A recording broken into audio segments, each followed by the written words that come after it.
Thank you. Now, we've all been hearing about what's been going on in the city today. As Bruce Kent rightly pointed out, the coverage, the press coverage, is going to be focusing on that, not on this fantastic demonstration. But just in case you hear bad reports on television tonight, I want to introduce Ernest Rodka, who's been down there at the demonstration today, and he's going to tell us what's really been going on. Ernest.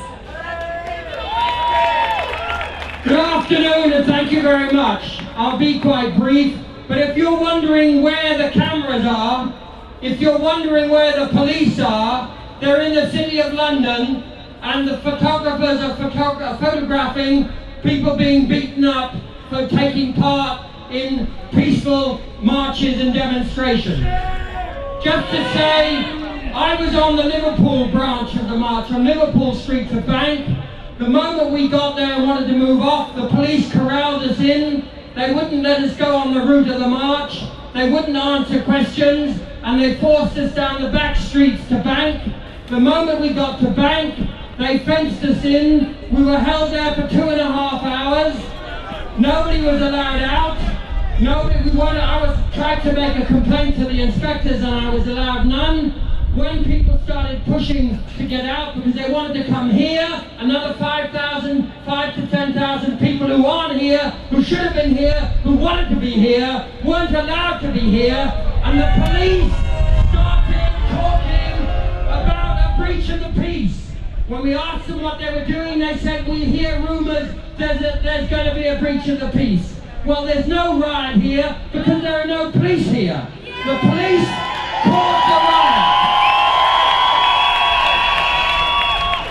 If you see pictures in the papers tomorrow and you wonder why those pictures are there, and this wonderful demonstration and the speeches by Tony Benn, Bruce Kent, Arthur Scargill and all the others, Betty Hunter, aren't reported, is because that's where they are, that's what they wanted, that's what the media were planning to get, and that's what the police provoked.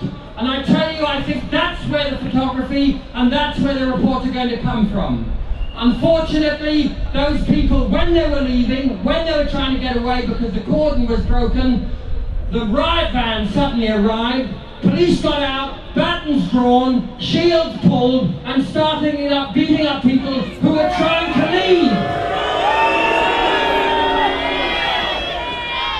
So I say to you, don't take notice of the reports that you hear that say that the demonstrators caused violence.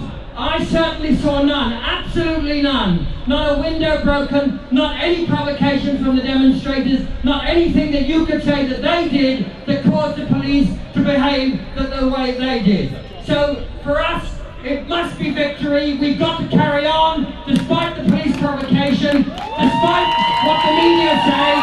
Keep our demonstrations peaceful, but keep our voices strong. Thank you.